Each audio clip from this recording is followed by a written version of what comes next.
Hello, Radhe Radhe, नमस्कार आप सभी को, गुड मॉर्निंग। तो जैसा कि हमने आप लोगों से डिस्कस किया था कि मैं हिलेगा मिलेगा पे एक सीरीज बनाऊंगा, और आप लोगों के काफ़ी रिक्वेस्ट भी उसके ओर आए थे। तो चलिए आज से मैं शुरू करता हूं। और इसमें हम लोअर टाइम फ्रेम से लेकर हायर टाइम फ्रेम तक जाएंगे। मतलब कि हम 10 से 15 मिनट के टाइम फ्रेम से हम इसको पढ़ना शुरू करेंगे, जानने का प्रयास करेंगे, और मंथली टाइम फ्रेम तक ले जाकर इसे हम इंड करेंगे। जिससे होगा क्या कि आप छोटे टाइम फ्रेम से लेकर बड़े टाइम फ्रेम, मतलब जो छोटे टाइम फ्रेम की जो ट्रेडिंग होती है उसको तो जानेंगे ही जानेंगे। स्विंग ट्रेड हो या इन्वेस्टमेंट भी, इसके आधार पे आपको टेक्निकल को आप समझ पाओगे और कर पाओगे। तो इसीलिए हमने छोटे टाइम फ्रेम को लिया है। तो आपके क्वेश्चन ये हो सकते हैं कि सर छोटे टाइम फ्रेम से पहले क्यों, बड़े से क्यों नहीं। इसलिए कि छोटे टाइम फ्रेम को फॉलो करने वालों की संख्या काफी ज्यादा है, और उन्हें पहले जानने की आवश्यकता है ताकि उनका कुछ पैसा बच सके, कुछ समझ सके। सबसे पहले तो हिलेगा मिलेगा पर 2-3 वीडियो पहले से अवेलेबल हैं इस यूट्यूब चैनल पे। आप वहां पे जाएंगे, पहले उसको देखेंगे, समझेंगे, उसके बाद आप इसको देखना प्रारंभ करेंगे। पहले से अगर आप उसको देख रहे हैं या इसको जानते हैं तो आप इसको फॉलो यहीं से कर सकते हैं। इसमें हम लोग डिस्कस करेंगे कुछ ऐसे टेक्निकल पार्ट के जो कि आपको समझ में आएगा कि यहाँ पे मैं मिस करता था, साथ ही साथ उसका कब बेहतर यूज कर पाएंगे, क्या क्या चीजें उसमें देखनी चाहिए, उन सारी चीजों पे हम चर्चा करेंगे। और साथ ही साथ हिलेगा मिलेगा का जब आप यूज करते हैं तो उसके साथ अन्य चीजें, अन्य प्राइज एक्शन का भी आप यूज कर सकते हैं अपनी सुविधा अनुसार। उसमें कोई बट नहीं है कि सिर्फ इसी पे जाएंगे। लेकिन प्राइमरी स्टेज पे जो बाजार में कुछ भी नहीं जानते हैं और उनको टेक्निकल में ज्यादा कुछ समझ में नहीं आता है, उनके लिए हिलेगा मिलेगा जो इंडिकेटर है वो काफी हेल्पफुल है, काफी अच्छी है। उसके पहले हम थोड़ा सा लिए चलते हैं बाजार के बारे में।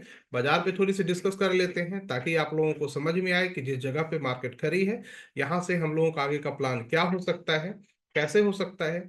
अगर मैं इंट्राडे की बात करूं तो इंट्राडे में जो भी पैटर्न मॉर्निंग में बनता है उसी के अकॉर्डिंग आपको आगे आगे बढ़ना चाहिए। इंट्राडे में हम प्रीवियस कोई अनुमान नहीं लगाते हैं कि कल क्या होगा, परसों क्या होगा।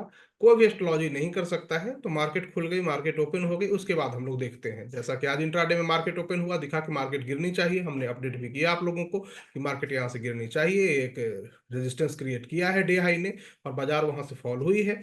एक सपोर्ट भी देखने को मिला निचले स्तर पे, वहां पे भी हमने आपसे अपडेट किया कि यहाँ पे एक सपोर्ट देखने को मिल रहा है। और प्राइस अभी तक उस सपोर्ट को तोड़ा नहीं है, उससे ऊपर 100 पॉइंट और आकर ट्रेड कर रहा है। तो इंट्राडे में आप इंट्राडे में ही अनुमान लगाने का प्रयत्न करें, तुक्का लगाएं, कभी चलेगा कभी नहीं भी चलेगा। क्लियर है? तो आइए थोड़ा सा हम लोग बाजार पे आ जाते हैं, और आपका समय जाया नहीं करते हुए मैं बाजार की बात कर लेता हूं। अब बाजार में हम आते हैं। बाजार में हम निफ्टी के इंडेक्स को देखेंगे, इसके आधार पे हम सारे इंडेक्स फॉलो करेंगे, थोड़ा कम थोड़ा ज्यादा।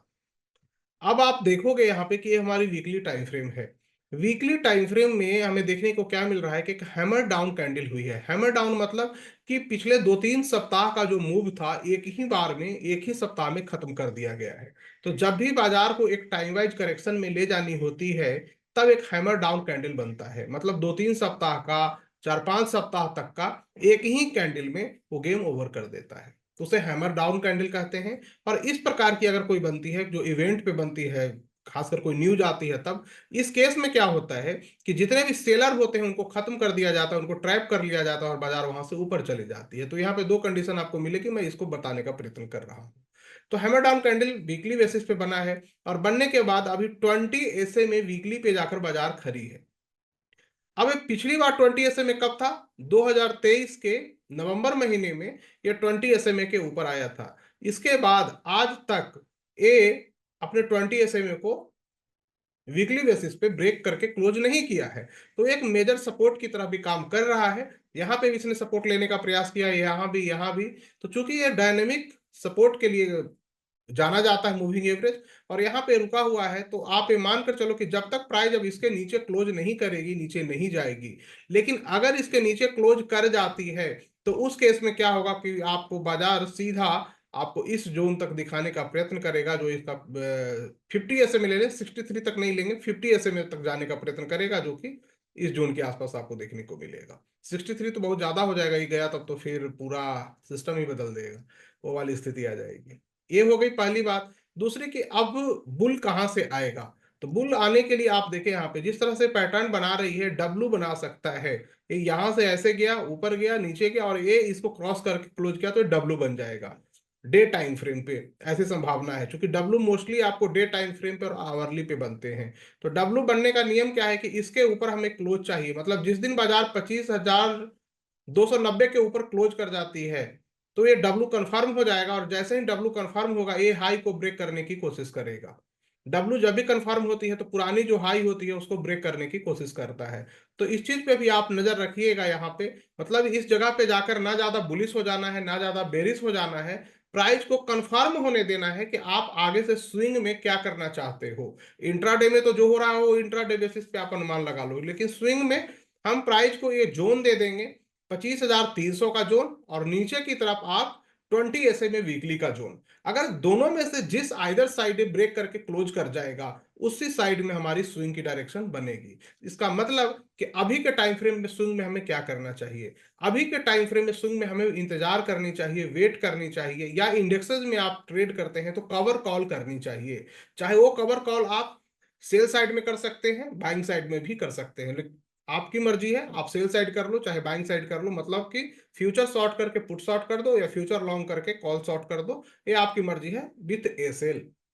क्योंकि आपको जिस साइड ब्रेक करेगा उस साइड आपको एसेल लेकर निकलना होगा। अगर ये 3-4 दिन 5 दिन एसेल नहीं जाती है तो उतने दिन में आपको प्रीमियम जो सेल किया उसका मिल जाएगा, तो आपको फायदा होता रहेगा कवर कॉल का। तो यही कर सकते हैं। इसके अलावा आप बास्केट कर सकते हैं निफ्टी के 200 या निफ्टी 100 के जो भी स्टॉक हैं उनमें, जो कि काफी अच्छे स्टॉक हों और जो ब्रेकआउट लेवल के आसपास खड़े हों, सिर्फ उन्हीं में बास्केट कर सकते हैं। और जब बास्केट करेंगे तो उनमें मिनिमम 60 to 70 डेज आप टाइमिंग रखेंगे, तभी ट्रेड करेंगे। ये चीजें अभी के मार्केट कंडीशन में जो है मैंने आपसे डिस्कस किया है। तो बाजार कुल मिला के है कि रेंज में फंसा हुआ है, जब तक रेंज ब्रेक नहीं करेगा हम आगे की कोई भी ट्रेंडिंग डिसीजन नहीं लेंगे कि ट्रेंड किस साइड में जाएगा। यहाँ पे इसको हम डेलिमिया जोन या नो ट्रेंड जोन भी बोलते हैं, जिस एक ट्रेंड में मार्केट अप डाउन करता रहता है। अगर बाजार गैप अप लेती है तो हम वहां देखते हैं कि कोई 3 बार तो नहीं बन गया है, या कोई सेल की कंडीशन ओपन हाई वगैरह तो नहीं बन गई है, बेबी ट्रैप तो नहीं बन गई है, तो हम वहां सेल देखते हैं, गैप डाउन में हम बाइंग देखते हैं, अपोजिट चलते हैं जब बाजार डेलिमिया जोन में होती है। तो जैसा कि आप देखेंगे यहाँ छोटे टाइम फ्रेम पे क्या होता है, गैप अप होता है, और गैप अप होने के बाद फर्स्ट में ही ये पूरी कहानी बता देती है कि भाई हम सेल में जाने को तैयार हैं, और उसके बाद फिर बाजार एक अच्छी खासी गिरावट होती है। बट सपोर्ट जो जोन है वहां से फिर से उठ के, जैसा कि हमने अपडेट किया था कि ये जोन हमारा सपोर्ट का जोन है, और वहां से उठ के ऊपर जाने की कोशिश कर रहा है। तो जब भी कभी गैप अप हो तो हम अपोजिट में, गैप डाउन हो तो अपोजिट में, जैसा आप देखेंगे यहाँ गैप डाउन हुआ और उसके बाद। तो इस कंडीशन में क्या होती है कि फर्स्ट 20 मिनट हम कोई ट्रेड नहीं करते हैं जब डेलिमिया जोन में बाजार होती है। तो क्लियर है। तो ये सारी चीजें आई होप सो कि आपको बाजार के रिगार्ड में समझ में आ गई होगी कि बाजार एक जोन में फंसा हुआ है, बाजार डिलीमिया जोन में है। अगर गैप अप गैप डाउन होती है तो वहां पे अपोजिट डायरेक्शन में ट्रेड देखने का हम प्रयत्न करते हैं, वहां पे हमें पैसा तेजी से बनता है, बट फास्ट एग्जिट भी करनी चाहिए। क्योंकि जितना दिन ये डिलीमिया जोन में होगा धीरे धीरे इसके सपोर्ट रेजिस्टेंस नजदीक आते चले जाएंगे, और तो उसके कारण मूव भी काफी छोटी फिर होने लगेगी, और फिर एक साइड में ब्लास्ट करके वो ब्रेक कर देगा। टेक्निकली यही होता है। अब आते हैं सीधा अपने टॉपिक पे, कि जैसा कि हमने आपको कहा था कि हम हिलेगा मिलेगा पे चर्चा करेंगे, उसको बताने का प्रयत्न करेंगे कि क्या होता है। हिलेगा मिलेगा पे एक पुरानी वीडियो होगी, लगभग 3 साल पुरानी होगी।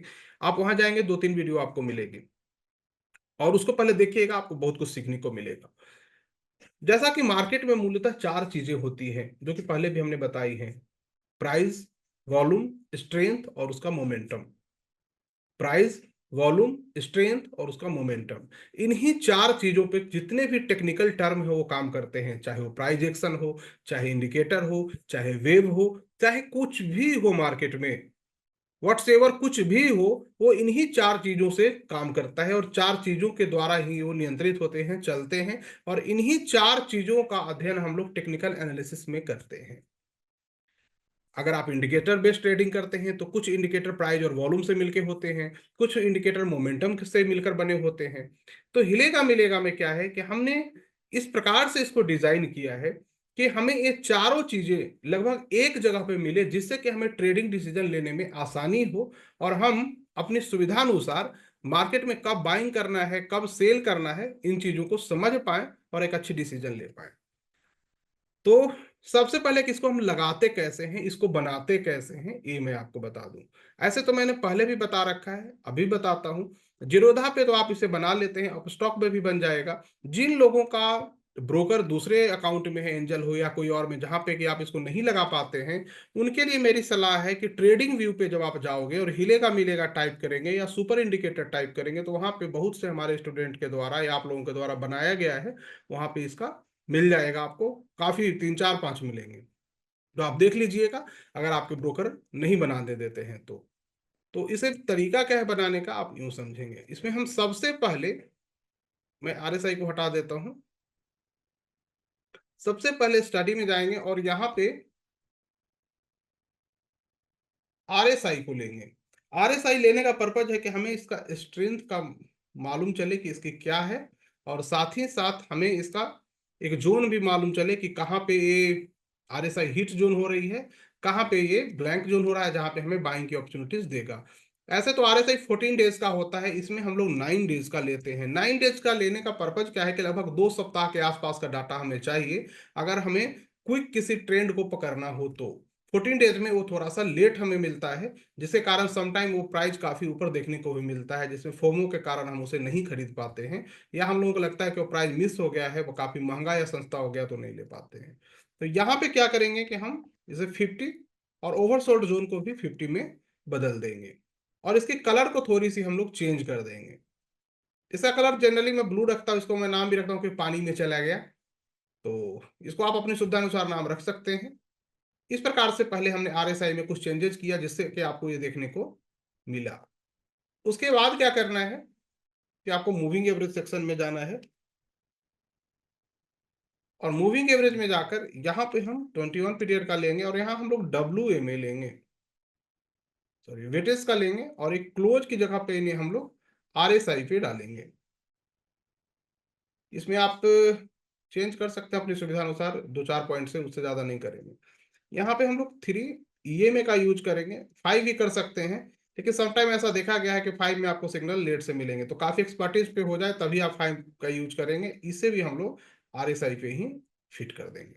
तो इस प्रकार से आपको एक देखने को मिलेगी। इस पूरे कॉन्सेप्ट को हम लोग कहते हैं कि हिलेगा मिलेगा। हिलेगा मिलेगा मतलब कि जो चलेगा तभी कुछ मिलेगा, मतलब हिलेगा तब मिलेगा। जो रुका हुआ है, जो प्राइस ठहरा हुआ है, वहां आपको क्या मिलेगा? वहां कुछ नहीं मिलेगा।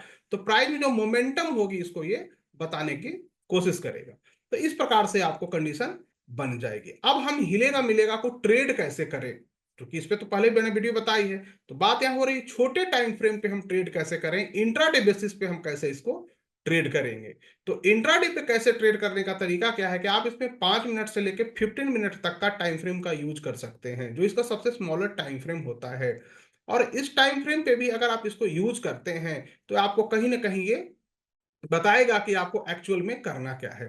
तो इसको यूज करने का तरीका क्या है कि जब भी आप हिलेगा मिलेगा यूज कर रहे हो, इसके साथ एक मूविंग एवरेज का पार्ट जरूर अपने साथ रखें। उस मूविंग एवरेज के पार्ट में आपके साथ क्या होगा कि आप 50 का रख सकते हैं, अगर छोटे टाइम फ्रेम का यूज करते हैं तो 20 का रख सकते हैं। लेकिन मैं आपको सजेस्ट करूंगा कि जब आप छोटे टाइम फ्रेम का यूज कर रहे हैं, तो वहां पे आपको ये कम से कम 50 का तो दायरा होना ही चाहिए। कम से कम 50 का दायरा होना चाहिए, कि भाई उससे कम तो मैं नहीं लूंगा। A50 का एक मूविंग एवरेज जो होती है, वो आपको छोटे टाइम फ्रेम में बहुत ज्यादा सार्थक होता है आपको बचाने के बहुत से रॉन्ग ट्रेड से। अब आप देखो इसमें क्या है, कॉन्सेप्ट क्या है कि किस तरह ये काम करेगी। इसका काम करने का तरीका क्या है कि अगर कोई प्राइस को गिरना है, प्राइस को अगर इंट्राडे में आपको सेल करनी है, तो आपको सबसे पहले ये देखना है कि ये रेड लाइन जो हमारी 21 WMA है, ए RSI और 3 EMA के ऊपर हो, इस तरह से ऊपर हो। अगर ये ऊपर है और ये इसके नीचे है, तो आपको ये मान लेना है कि प्राइस अप भी जा रही है, तो ज्यादा ऊपर नहीं जाएगी, वो फिर से नीचे आ जाएगी। ज्यादा ऊपर नहीं जाएगी, वो फिर से नीचे आ जाएगी। और आपको वेट करना है कि ये 50 से नीचे आ जाए, ये 50 से नीचे आ जाए, मतलब ये पानी में चला जाए, ब्लू हो जाए। मैं बात कर रहा हूं छोटे टाइम फ्रेम की। ये 50 से नीचे जैसे ही आ जाए, तो आप यहां देखेंगे प्राइस में बहुत बड़ी गिरावट नहीं हुई है, लेकिन आप वेट करेंगे। आप अगर रिस्की लेना चाहते हो, तो आप यहाँ पे इस हाई का एसएल मान के आप इसे शॉर्ट कर सकते हैं। कि तो हाई के ऊपर तो निकल गया तो मेरा एसएल, लेकिन कभी कभी इसमें एसएल जाने की संभावना बनी रहती है। तो आपको क्या करना चाहिए, वहां पे 50 एसएमए के प्राइस को नीचे आने का वेट करना चाहिए कि तुम 50 एसएमए से अपने नीचे आ जाओ, फिर देखेंगे, क्योंकि बात यहाँ छोटे टाइम फ्रेम में है। तो 15 मिनट के अगर हम 50 कैंडलों के एवरेज के नीचे भी नहीं आया तो हम क्या ट्रेड करें, है ना। तो 50 एसएमए के नीचे अगर वो प्राइस जैसे ही आ जाता है और ये इसके नहीं, तो आप वहां पे शॉर्ट की पोजीशन को क्रिएट करेंगे या पुट को बाइंग करेंगे। एसएल क्या होगा, 50 एसएमए के ऊपर क्लोज। एसएल क्या होगा, 50 एसएमए के ऊपर क्लोज। तो आपने जब शॉर्ट कर दिया या कोई पुट को खरीद लिया जैसे निफ्टी में है, तो आप तब तक बने रहेंगे जब तक प्राइस 50 एसएमए के ऊपर क्लोज ना कर जाए 15 मिनट, या प्राइस पूरी तरह से ये इस तरह से ऊपर ना आ जाए। बेटर ये होगा कि 50 एसएमए से क्लोज कर जाए, ये आपको ट्रेलिंग एसएल की तरह भी काम करेगा, ये जल्दी नहीं जाता है। तो आप इसको राइड कर सकते हैं। ये बीच में कभी कभी ऐसा होगा कि इस तरह से ये रेड लाइन इसके नीचे चला गया, तो इसका मतलब क्या हुआ कि प्राइस ऊपर ज्यादा नहीं जाएगी, लेकिन अब कंसोलिडेट करेगी, नीचे भी ज्यादा नहीं जाएगी। कि जब तक रेड लाइन नीचे रहेगा आरएसआई का, तब तक प्राइस आपका नीचे नहीं गिरने वाला है। अगर नीचे गिरना है तो इस रेड लाइन को ऊपर आना ही होगा। जैसे ही ये ऊपर आएगा प्राइस में फिर से एक बड़ी फॉल देखने को मिलेगी। इसका मतलब क्या हुआ कि अगर आपने कोई शॉर्ट सेल किया है पुट वगैरह, तो आपको निकलना है। रेड लाइन अंदर चला गया तो एक बार आप निकल सकते हैं, और 50 एसएमए के पास जब जाए तो वहां पे फिर से नई पोजीशन बना सकते हैं, या रेड लाइन ऊपर आ गया तब नहीं पोजीशन बना सकते हैं। ये काफी सेफ सुरक्षित होता है। ये थोड़ा सा रिस्की होता है कि ब्रेकआउट भी ले सकता है, लेकिन इसमें प्रॉफिट ज्यादा होगा, क्योंकि रिस्क अगर लेंगे तो रिवार्ड भी ज्यादा होगा। ये आपको ध्यान रखना है। तो दो तीन कंडीशन हो गई।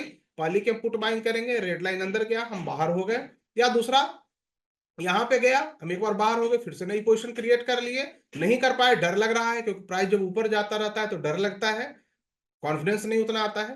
तो एक बार फिर से गैप डाउन हो, या आप जिस तरह रेड लाइन ऊपर आ गया फिर से हम शॉर्ट पोजीशन बनाएंगे, ये आप कर सकते हैं। तो छोटे टाइम फ्रेम पे जब आप इसको करेंगे, आप देखेंगे 50 एसएमए के पास गया है, और उसके बाद हिलेगा मिलेगा बाइंग में थी। बाइंग में आने के कारण क्या हुआ, इंट्राडे में प्राइस को ऊपर ले गया, और काफी ऊपर ले गया, 25,148 से लेकर 25,471, काफी ऊपर लेकर चला गया। इतना में तो इंसान का कॉन्फिडेंस हिल जाए। और लेकिन 50 एसएमए चूंकि एक रेजिस्टेंस की तरह काम करती है, वहां पे जो समझदार इंसान निकल गया होगा कि नहीं एक तो रेजिस्टेंस है, निकलो। हम विवेक की हेल्प से इसे बाइंग तो कर लिए हैं, हिलेगा मिलेगा की हेल्प से बाइंग तो कर लिए हैं, लेकिन 50 एसएमए इसका रेजिस्टेंस है तो निकलो। और उसके बाद फिर से फॉल आती है तो फिर आप उसको कंसीडर कर सकते हैं। तो इस तरह से ये आपको 50 एसएमए के इसके साथ जब आप यूज करते हो, तो कहीं ना कहीं आपको छोटे टाइम फ्रेम में ये जिंदा रखता है, आपको समझने का अवसर देता है। लेकिन याद रहे कि जब भी ये रेड लाइन एक बार आरएसआई के नीचे चला गया तो मार्केट नहीं गिरेगी। अगर इसे गिरना है तो रेड को ऊपर आना ही होगा। ये सिंपल टर्म आपको रखना है। ये अगर ऊपर नहीं आएगा तो बाजार की कोई संभावना नहीं है कि आपको ये गिरे। तो गिरना है तो ऊपर आना होगा, तभी एक बड़ी गिरावट आपको देखने को मिलेगी। और एक बार अगर वो नीचे चला गया तो फिर उसके बाद वो फिर ऊपर जाने की कोशिश करेगी। अब क्या होता है, ये छोटे छोटे होते हैं ग्लिच। जैसा आप देखो यहाँ पे, ये इसमें भी रेड लाइन चला गया है ना, लेकिन थोड़ा सा सस्टेन करके फिर से नीचे गिर गया, फिर गया है, फिर गिर गया। तो इससे कैसे बचा जाए, इससे बचने का क्या तरीका है, क्योंकि ये आपको परेशान करेगा।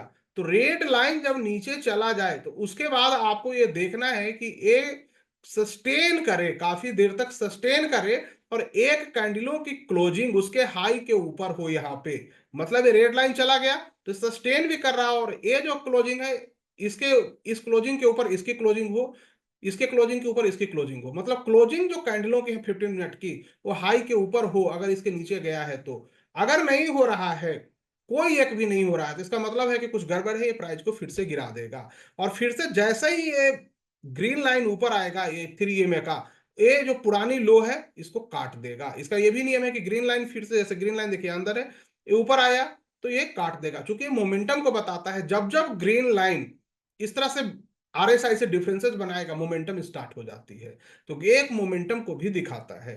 तो इस चीज का भी आपको ध्यान रखना है कि क्लोज करें, अन्यथा फिर से एक नया मोमेंटम आएगी जो पुरानी लो को ब्रेक करेगी, नया मोमेंटम आएगी पुरानी लो को ब्रेक करेगी।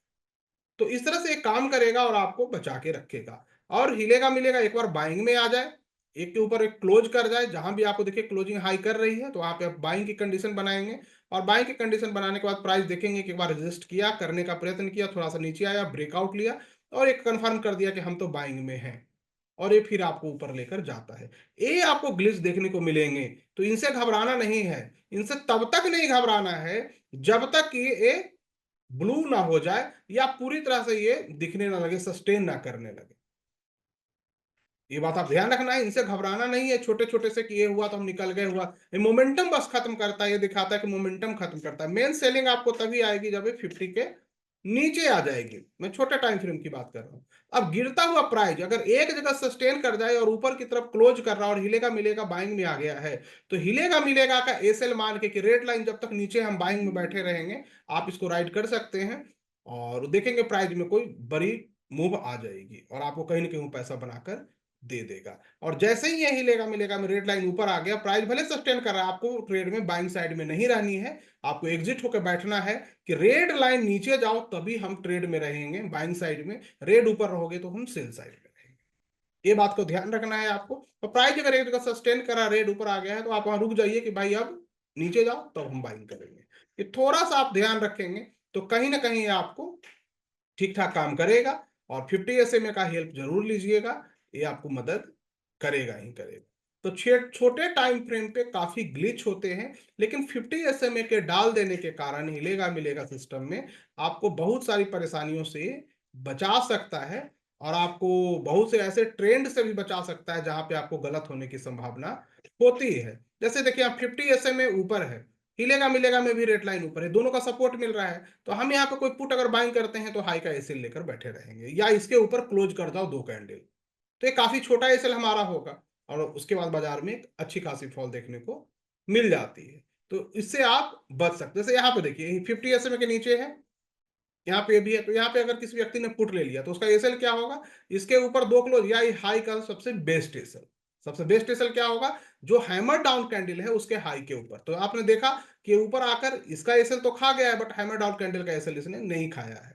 इसका मतलब कि हम आगे से कोई भी ट्रेड लें तो थोड़ा सा एसएल को बड़ा रखें, हैमर डाउन कैंडल के ऊपर रखें, जिससे कि हमारा एसएल जाने की संभावना कम हो, ट्रैपिंग कम हो। चूंकि अब जो आप ट्रेड करते हो आप एल्गो के अगेंस्ट में कर रहे हैं, आप स्मार्ट मनी के अगेंस्ट में कर रहे हैं, आप सिस्टम के अगेंस्ट में कर रहे हैं, पूरा कंप्यूटर सिस्टम के, तो आपको थोड़ा सा यहाँ पे स्मार्ट रहना होगा, एसेल थोड़ा सा बड़ा रखना होगा। और वैसे भी यहाँ से बहुत बड़ा एसेल नहीं है अगर हम हैमर डाउन कैंडल की बात करें तो प्रयास कीजिए कि जहां पे हमारी एसेल हो हैमर डाउन कैंडल के आसपास ही हो। तो कोई भी अगर छोटे टाइम फ्रेम का अगर आप डे ट्रेडिंग करते हैं, किसी भी प्रकार की करते हैं, तो हिलेगा मिलेगा और 50 SMA दोनों को मुंह अपने में डाल के जब आप प्राइस को देखेंगे तो कहीं ना कहीं आपको डिसीजन लेना आसान होगा, आपकी ट्रेडिंग अच्छी होगी और आपके जो लॉस होने वाले ट्रेड हैं वो काफी कम हो जाएंगे और आपको बेहतर फील होगा। तो चलिए अगली बार हम लोग मिलेंगे तो 30 मिनट और 1 आवर के साथ मिलेंगे, और वहां पे हम लोग त्रिवेणी संगम को ऐड करेंगे, क्योंकि 30 मिनट 1 आवर पे हम उसका ऐड करते हैं और उसको किस प्रकार यूज करते हैं, कितने दिनों तक होल्ड करते हैं, उसकी चर्चा करेंगे। तो आने वाले सप्ताह में मैं उस पर चर्चा करूंगा। तब तक एक सप्ताह आप इसमें प्रैक्टिस कीजिए, देखने का प्रयत्न कीजिए कौन कौन से स्टॉक कौन कौन से चार्ट आए, क्या वो काम किया, इंट्राडे में कौन से आए, किसने पैसे दिए किसने नहीं दिए, उसका एक पूरा लिस्ट बनाइए, मुझे भी भेजने का प्रयत्न कीजिए। मैं देखूंगा कि आप कितनी मेहनत कर रहे हैं, जहां भी आपकी कमियां होगी मुझे अच्छा लगेगा, मैं आपको जवाब जरूर दूंगा। ओके, थैंक यू, धन्यवाद। और दूसरी चीज याद रखिएगा, मैं तुम्हें कहना चाहूंगा कि जैसे कोई पढ़ने में अगर बहुत अच्छा होता है तो खेलने में बहुत अच्छा नहीं होता है, और जो खेलने में बहुत अच्छा होता है वो पढ़ने में बहुत अच्छा नहीं होता है। मतलब जो अपने फील्ड में एक मास्टर है दूसरे में कहीं ना कहीं फेल करता है। वैसे ही अगर आप ट्रेडिंग में अच्छे हो तो इसका मतलब ये नहीं कि आप इन्वेस्टिंग भी अच्छी कर लोगे, और अगर आप इन्वेस्टिंग अच्छी कर लेते हो तो आप ट्रेडिंग अच्छी कर लोगे, इसकी गारंटी नहीं है। मतलब कोई एक ही फील्ड में आप बेहतर बन सकते हो। कभी कभी लोग ट्रेडर भी बनना चाहते हैं, इन्वेस्टर भी बनना चाहते हैं, तो आप ऐसा ना करें। पहले अपने माइंडसेट को समझें कि आप कौन हो, आप ट्रेडर हो या इन्वेस्टर हो। अगर आप ट्रेडर हो तो सिर्फ ट्रेडिंग करो, और इन्वेस्टर हो तो फिर सिर्फ इन्वेस्टिंग करो, ट्रेडिंग पे फोकस करो। क्लियर है? तो इन चीजों को ध्यान रखिएगा। और अगर आपको इन्वेस्टिंग करनी है तो दूसरे अपने घर में और लोग हैं उनके अकाउंट दे कीजिए कि आप ही देखो, मुझे नहीं देखना, मैं अपना ट्रेडिंग अकाउंट करूंगा या मैं अपना इन्वेस्टिंग करूंगा। दोनों को जब आप मिक्स करते हैं ना तो आपका माइंड उसके लिए तैयार नहीं होता और आप वहां गलतियां करते हो, और वो गलतियां आपको काफी बड़ी लॉस की ओर लेकर चला जाता है। तो पहले तो आपको जानना है कि आप हो कौन, आपको क्या पसंद है, क्योंकि जब तक कि आप नहीं जानोगे आप कभी फोमो के शिकार हो जाएंगे, फियर ऑफ मिसिंग आउट, या बहुत सारे ऐसी गलतियां करते रहेंगे। जंपिंग बेबी नहीं बनना है, प्रत्येक चीजों पे उछल कूद नहीं करना है, सिंपल तरीके से आगे बढ़ना है। और अगर आपको ट्रेडिंग करनी है, आप बास्केट करके आगे बढ़िए। बास्केट करके बढ़ेंगे, आपको कहीं भी दिक्कत नहीं आएगी। हेज करने अगर एफएनओ करते हैं तो कम से कम कवर्ड कॉल बास्केट जरूर कर लें, तो आप देखेंगे कि आपको सुकून की जिंदगी है, आपको ज्यादा कठिनाई इसमें नहीं है। और बैंक निफ्टी वगैरह में वीकली खत्म हो गया है, तो मुझे अच्छा लगा कि कम से कम रिटेलर का कुछ पैसा तो बचेगा, क्योंकि बैंक निफ्टी में ज्यादा परेशान होते थे। दुख उनके लिए है कि जो बैंक निफ्टी पे अलग अलग टिप्स दिया करते थे, वो बेचारों का क्या होगा, क्योंकि उनकी तो दुकान बंद हो जाएगी। तो कोई नहीं, वो अपना तरीका निकाल लेंगे। आप लोग भी अपना बच के चलें, और इंडेक्स की ट्रेड कम से कम करें। प्रयास करें कि इंडेक्स का ट्रेड जब भी कर रहे हैं हेज के साथ करें। अगर आपको एफएनओ करना है स्टॉक में जाकर करें, उसमें कहीं ना कहीं आपको फायदा होगा। और इक्विटी बास्केट इज बेस्ट, मैं आज भी कर रहा हूँ, 2 साल पहले से कर रहा हूँ, और आप लोगों में से जो भी लोग उसको कर रहे हैं कहीं ना कहीं उसको फील कर रहे होंगे। तो हिलेगा मिलेगा आपको जो भी इंट्राडे की पोजीशन होती है उसको ट्रैक करने में काफी हेल्प करेगा ये। इसको आप यूज किया कीजिए, आपको कहीं ना कहीं आपको फायदा देगा। और चलिए, आप लोगों को बहुत बहुत धन्यवाद। फिर मिलते हैं अगले सप्ताह में। Thank you.